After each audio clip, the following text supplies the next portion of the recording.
Sir చెప్పండి. ఇప్పుడు సొమ్ స్వయం మూత్రం అంటే తీసుకో తీసుకోవడం మంచిది అంటారు కానీ ఏ విధంగా తీసుకోవాలి సార్ అది? అది చాలా పెద్ద ప్రొసీజర్ అండి అది. ఓ అంతేనంట సార్. సరే చాలా సార్. పెద్ద ప్రొసీజర్ అది. దాని మీద కనీసం అంటే ఒక 10 వీడియోలు 10 క్లాసులు చేశాను నేను కంటిన్యూస్గా. ఆ, ఆ, 10 క్లాసెస్ చేశాను కన్నడలో. దీంట్లో కూడా ఆ, వస్తాయి, తెలుగులో కూడా ఆ, వస్తాయి. ఆ, ఓకే సార్. సో దాన్ని ఇప్పుడు చెప్తే కూడా ఇంకొక హాఫ్ అన్ అవర్ పట్టొచ్చు, అంటే ఆ, మినిమం చెప్పాలంటే కూడా. ఆ, సరే సార్. అది. Okay, thank so you sir. ప్రతిరోజు నేను చేస్తాను కంపల్సరీ. సో మా ఆహా. కన్నడలో చాలా మంది చేస్తూ ఉంటారు, అందరికి నేర్పించాం. అంటే అంటే తెలుగులో కూడా నేర్పిస్తే మంచిది సార్, నా ఉద్దేశం. ఖచ్చితంగా ఖచ్చితంగా నేర్పిస్తాం. ఇంకొక 1 మంత్ వెయిట్ చేస్తే మీకు అవన్నీ వచ్చేస్తాయి, సబ్జెక్ట్స్ వస్తాయి. ఓకే, ఓకే సార్, ఇది థ్యాంక్ యూ. అక్కడ 365 రోజులు నడుస్తూనే ఉంది కార్యక్రమం. ఇప్పుడు 198వ రోజు ఈరోజు నడిచింది.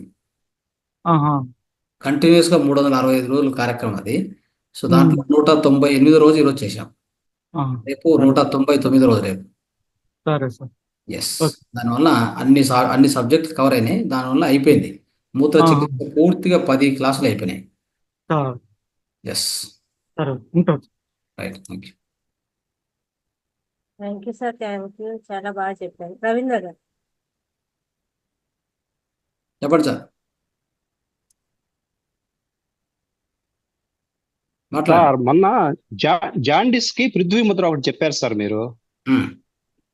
అది చెప్పలే, ఒకసారి చెప్పండి సార్, అది పృథ్వీ ముద్ర ఎలా చేయాలి? ఇంతే, ఇట్లా వస్తుంది. అంటే ఈ బొటన వేలు తర్వాత ఉంగర బొటం, వేలు ఉంగరం వేలు. నిదానంగా టచ్ చేయాలి. ఇలా టచ్ చేయాలి. ఏది గోర్లు ఉండకూడదు, రెండింటికి కూడా గోర్లు ఉండకుండా చూసుకోవాలి. ఇలా ఓకే పెట్టుకొని, ఓకే ఇలా పెట్టుకొని, ఇలా చేసుకొని తొడ మీద పెట్టుకొని ప్రాక్టీస్ చేయాలి. తొడ మీదనే ఓకే ఎందుకు సార్. ముందు పెట్టుకొని ప్రాక్టీస్ చేయాలంటే దానికి ఒక పెద్ద సైన్స్ ఉంది. అది తొడలో వచ్చేసి సార్ గుప్త నాడి అని ఒకటి నడుస్తూ ఉంటుంది, గుప్త నాడి. ఇది పోయి గుప్త నాడి టచ్ అయితే మనం ఈ చేసే ముద్ర యొక్క ఫలితం ఉంటుంది, లేదంటే ఉండదు. అందుకే ఈ ముద్రను ఎక్కడంటే అక్కడ ఇట్లా అట్లా పెట్టుకొని చేయనీకి లేదు, తొడ మీద పెట్టుకొని ప్రాక్టీస్ చేయాలి. ఎంతో ఓకే సైన్స్ సార్. ఉంది. ఈ దేహాన్ని అర్థం చేసుకోవడం అంత ఈజీ కాదు. ఆత్మ ఆత్మ ఆత్మకు నిలయం ఇది. దేహమే దేవాలయము.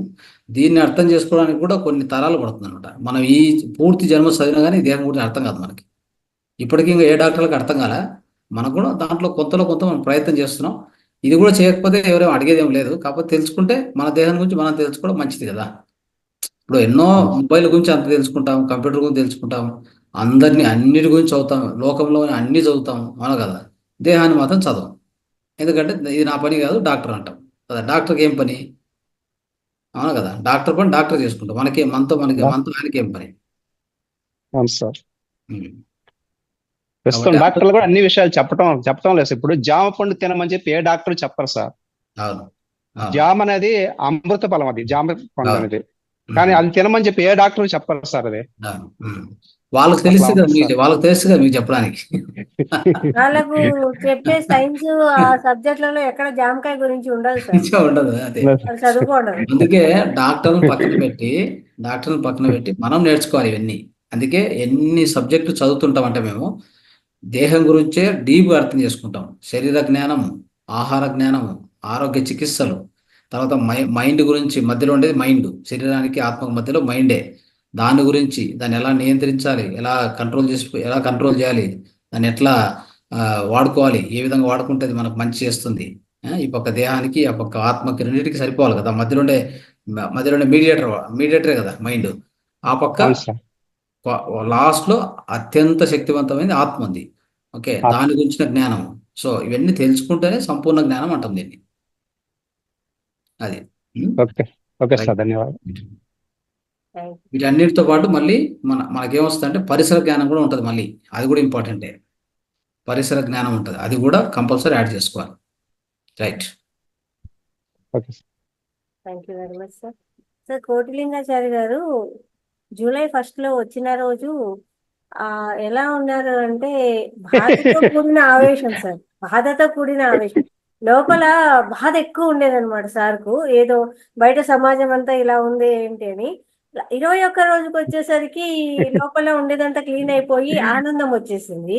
ఇప్పుడు మాస్టర్స్ పలుకుతున్నారు సార్. తన మనసులో ఏదన్నా అనుకుంటే అది ఇక్కడ వ్యక్తం అవుతోంది అనమాట. చూడండి సార్, ఎంత 1.5 మంత్ కూడా కాలేదు సార్ పూర్తిగా. ఇలా జస్ట్ ఇలా సార్ ఏదో అనుకున్నారు, రెవెన్యూ డిపార్ట్మెంట్ ఎవరైనా రాలేదే అనుకుంటే ఈరోజు ఏదో పలికినట్టు ఉంది సార్. యాక్చువల్లీ వచ్చేసారు. మాస్టర్స్ వేరే వాళ్ళు, కానీ ఆ మాస్టర్స్ శాకాహారాన్ని లేదు పాపం బిజీగా ఉండి రాలేకపోయినారు. ఉన్నట్టుండి ఈ మాస్టర్ వచ్చారు. చూడండి, మీరు అనుకున్నది ఇక్కడ జరుగుతోంది. ఎలా ఉంటుందో చూడండి. ఇక్కడే మనము చూస్తూ ఉంటాం అనమాట. ఫస్ట్ డే నుంచి మనం గమనిస్తూ ఉంటాం కదా ఎలా ఉంది అనేది. అది చాలా అద్భుతం. అదే ధ్యానం చేసే మహత్యం ఏంటి అనేది ఇదే అనమాట. ఇట్లా ఎక్స్పీరియన్స్ మనం షేర్ చేసుకుంటే నలుగురికి కూడా అది మంచిగా అనిపిస్తుంది. అందరూ కూడా ఇంకా చేయగలుగుతారు, కొంచెం ధ్యానం ఎక్కువ చేయగలుగుతారు, మంచి మంచి ఎక్స్పీరియన్స్ పొందుతారు. Thank you sir, thank you very much. Thank you. Thank you masters. Thanks. అందరికీ ధన్యవాదాలు. నమస్తే. శుభరాత్రి.